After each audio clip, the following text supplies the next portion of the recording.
जय हिंद दोस्तों, आप लोगों का हमारे यूट्यूब चैनल पर स्वागत है। आशा करते हैं आप लोग स्वस्थ होंगे, आप लोगों की पढ़ाई अच्छे तरीके से चल रही होगी। तो हम लोग जहाँ तक पिछली क्लास में पढ़े थे उससे आगे के प्रश्नों को हम लोग सॉल्व करते हैं। आज हम लोग संवैधानिक या गैर संवैधानिक निकाय से संबंधित जितने भी महत्वपूर्ण प्रश्न होंगे उनको पढ़ेंगे। शुरू करने से पहले हम आपको बता दें कि यदि आप लोगों को यह पीडीएफ चाहिए तो आप हमारे टेलीग्राम चैनल से जुड़ जाइए। हमारे टेलीग्राम चैनल का नाम है स्टूडेंट पॉइंट सेंटर। उस टेलीग्राम चैनल पर हम अपने सारे वीडियो के लिंक को प्रोवाइड करते हैं और जितने भी पीडीएफ होते हैं वहाँ पर हम लोग अपलोड कर देते हैं। यदि आप लोगों को यह सब कोई भी पीडीएफ चाहिए तो वहाँ से जाकर आप लोग डाउनलोड कर सकते हैं और अपनी तैयारी को मजबूत बना सकते हैं। तो चलिए शुरुआत करते हैं आज के प्रश्नों को। आज सबसे पहले हम लोग वित्त आयोग से संबंधित जितने भी महत्वपूर्ण प्रश्न होंगे उनको पढ़ेंगे। पहला पॉइंट है, वित्त आयोग का उल्लेख संविधान के भाग 12 के अनुच्छेद 280 में किया गया है। यह एक अस्थायी आयोग है जिसका राष्ट्रपति प्रत्येक 5 वर्ष में गठन करता है। वित्त आयोग का उल्लेख जो है संविधान के भाग 12 में किया गया है और यह अनुच्छेद 280 में उल्लिखित है। वित्त आयोग जो होता है एक अस्थायी आयोग होता है जिसका गठन राष्ट्रपति प्रत्येक 5 वर्ष में करता रहता है। अगला पॉइंट है, इस आयोग में एक अध्यक्ष सहित कुल 5 सदस्य होते हैं जिनकी नियुक्ति केंद्र सरकार की सिफारिश पर राष्ट्रपति करता है। आयोग में कुल 5 सदस्य होते हैं एक अध्यक्ष के साथ जिनकी नियुक्ति जो राष्ट्रपति करता है वह किनकी सिफारिश पर करता है तो केंद्र सरकार के सिफारिश पर करता है। अगला प्रश्न है, वित्त आयोग के सदस्यों का कार्यकाल 5 वर्ष का होता है या 65 वर्ष की आयु तक होता है। केंद्र सरकार के सदस्यों का कार्यकाल 5 वर्ष का होता है या तो 65 वर्ष की आयु तक अपना कार्यकाल को करते हैं। अगला पॉइंट है, इस आयोग का मुख्य कार्य क्या होता है? केंद्र और राज्यों के मध्य करों का बंटवारा करना। वित्त आयोग का मुख्य कार्य होता है कि केंद्र और राज्यों के मध्य करों का बंटवारा करना होता है। अगला पॉइंट है, अब तक 15 वित्त आयोग का गठन किया जा चुका है। अब तक कितने वित्त आयोग का गठन किया जा चुका है तो कुल 15 वित्त आयोगों का गठन किया जा चुका है।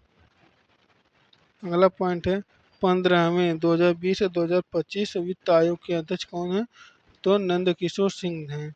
2020 से 2025 के वित्त आयोग के अध्यक्ष कौन है तो नंद किशोर सिंह जी हैं। अगला पॉइंट है, पहले वित्त आयोग के अध्यक्ष केसी नियोगी थे। पहले वित्त आयोग के अध्यक्ष कौन थे तो केसी नियोगी थे। अगला प्रश्न, अब हम लोग संघ लोक सेवा से संबंधित जितने भी महत्वपूर्ण प्रश्न होंगे उनको पढ़ेंगे। तो पहला पॉइंट है कि संघ लोक सेवा आयोग का उल्लेख संविधान के भाग 14 के अनुच्छेद 315 में किया गया है। संघ लोक सेवा आयोग का उल्लेख संविधान के किस भाग में है तो भाग 14 में उल्लेख है और अनुच्छेद किस अनुच्छेद में है तो 315 अनुच्छेद में संघ लोक सेवा आयोग का उल्लेख किया गया है। अगला पॉइंट है, संघ लोक सेवा आयोग में एक अध्यक्ष सहित कुल 11 सदस्य होते हैं जिनकी नियुक्ति राष्ट्रपति करता है। इन सदस्यों का कार्यकाल 6 वर्ष या 65 वर्ष की आयु तक होता है।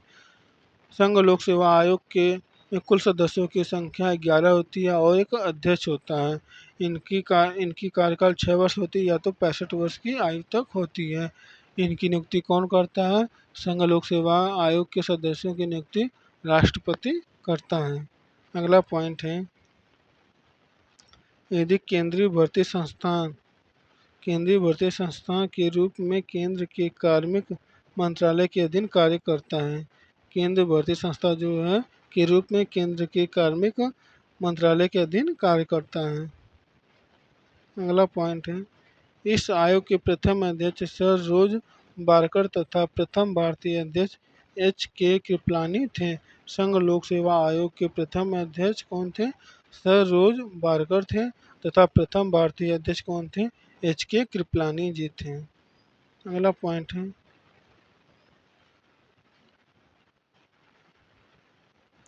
इस आयोग के वर्तमान अध्यक्ष कौन है तो संघ लोक सेवा के वर्तमान अध्यक्ष कौन है? इसका आंसर हो जाएगा मनोज सोनी जी हैं। संघ लोक सेवा के वर्तमान अध्यक्ष मनोज सोनी जी हैं। अब हम लोग राज्य लोक सेवा से संबंधित जितने भी महत्वपूर्ण प्रश्न होंगे उनको पढ़ेंगे। तो पहला पॉइंट है कि प्रत्येक राज्य के लिए एक राज्य लोक सेवा आयोग का उल्लेख संविधान के भाग 14 के अनुच्छेद 315 में किया गया है। प्रत्येक राज्य के लिए एक राज्य लोक सेवा आयोग का उल्लेख संविधान के भाग 15 के अनुच्छेद 315 में किया गया है।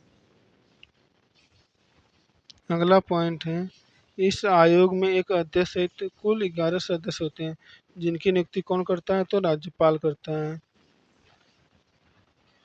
राज्य लोक सेवा आयोग का गठन कौन करता है? तो राज्यपाल करता है। राज्य लोक सेवा के सदस्यों की नियुक्ति कौन करता है? तो राज्यपाल करता है। और संघ लोक सेवा आयोग के सदस्यों का नियुक्ति कौन करता है? तो राष्ट्रपति करता है। राज्य लोक सेवा आयोग में सदस्यों की कुल संख्या 11 होती है और एक अध्यक्ष होता है। राज्य लोक सेवा आयोग के सदस्यों का कार्यकाल कितने वर्ष का होता है? तो 6 वर्ष का होता है। इन सदस्यों का कार्यकाल 6 वर्ष का होता है या तो 62 वर्ष की आयु तक पूरा होता है। इसमें ध्यान देने वाली बात है कि जो है संघ लोक सेवा में सदस्यों का कार्यकाल 65 वर्ष की आयु तक होता है, जबकि राज्य लोक सेवा आयोग में सदस्यों का कार्यकाल 62 वर्ष की आयु तक ही होता है। ठीक है। अगला पॉइंट है, यह राज्य भर्ती संस्था के रूप में राज्य के कार्मिक मंत्रालय के अधीन कार्य करता है। अगले पॉइंट पे चलते हैं।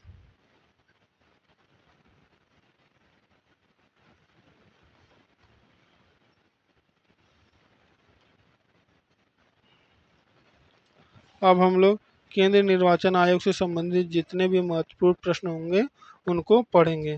तो पहला पॉइंट है, केंद्रीय निर्वाचन आयोग का उल्लेख संविधान के भाग 15 के अनुच्छेद 324 में किया गया है। केंद्रीय निर्वाचन आयोग का उल्लेख संविधान के भाग 15 के अनुच्छेद 324 में किया गया है। इस आयोग में एक मुख्य चुनाव आयुक्त और 2 चुनाव आयुक्त होते हैं, जिनकी नियुक्ति राष्ट्रपति करता है। अगला पॉइंट है, इन सदस्यों का कार्यकाल 6 वर्ष या 65 वर्ष की आयु तक होता है। केंद्रीय निर्वाचन आयोग के सदस्यों का कार्यकाल 6 वर्ष का होता है या तो 65 वर्ष की आयु तक होता है। अगला पॉइंट है, प्रारंभ में निर्वाचन आयोग एक सदस्यीय निकाय था, परंतु वर्ष 1989 में 2 अन्य चुनाव आयुक्तों का प्रावधान करके निकाय को बहुसदस्यीय बना दिया गया है। प्रारंभ में निर्वाचन आयोग जो है एक सदस्यीय निकाय था, परंतु वर्ष 1989 में 2 अन्य चुनाव आयुक्तों का प्रावधान करके निकाय को बहुसदस्यीय बना दिया गया है। अगला पॉइंट है, केंद्रीय निर्वाचन आयोग के वर्तमान अध्यक्ष कौन है? तो राजीव कुमार है। केंद्रीय निर्वाचन आयोग के वर्तमान अध्यक्ष राजीव कुमार जी हैं। अगले सेशन पे चलते हैं। अब हम लोग राष्ट्रपति अनुसूचित जाति से संबंधित जितने भी महत्वपूर्ण प्रश्न होंगे उनको पढ़ेंगे। तो पहला पॉइंट है कि 89वें संविधान संशोधन अधिनियम 2003 के तहत संविधान के भाग 16 के अनुच्छेद 238 में अनुसूचित जाति आयोग को संवैधानिक दर्जा प्रदान किया गया। अनुसूचित जाति आयोग को संवैधानिक दर्जा कब प्रदान किया गया? तो सन 2003 में प्रदान किया गया। अगला पॉइंट है, इस आयोग में एक अध्यक्ष, एक उपाध्यक्ष एवं 3 अन्य सदस्य होते हैं, जिनकी नियुक्ति कौन करता है? तो राष्ट्रपति करता है। अगला पॉइंट है, इन सदस्यों का कार्यकाल कितने वर्ष का होता है? तो इन सदस्यों का कार्यकाल 3 वर्ष का होता है।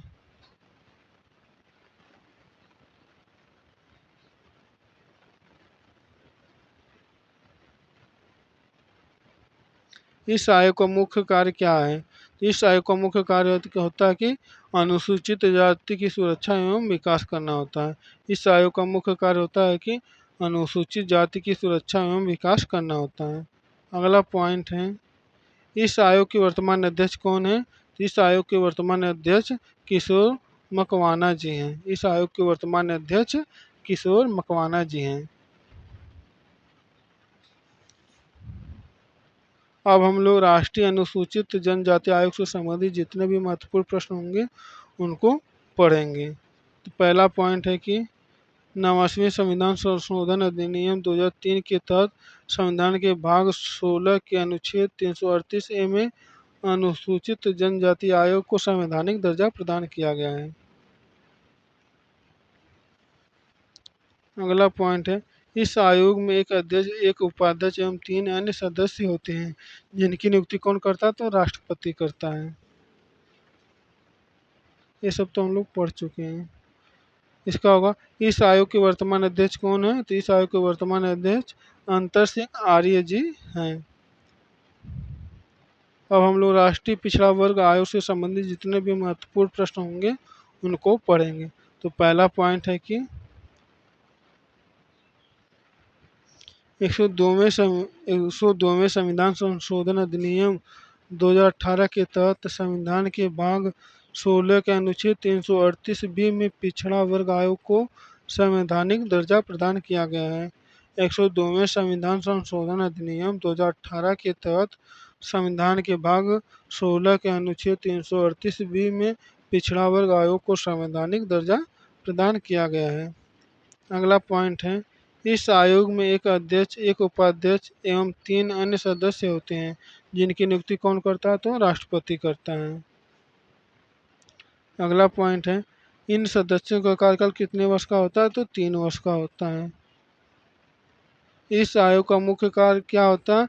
तो इस आयोग का मुख्य कार्य होता है कि अन्य पिछड़ा वर्ग की सुरक्षा एवं विकास करना होता है।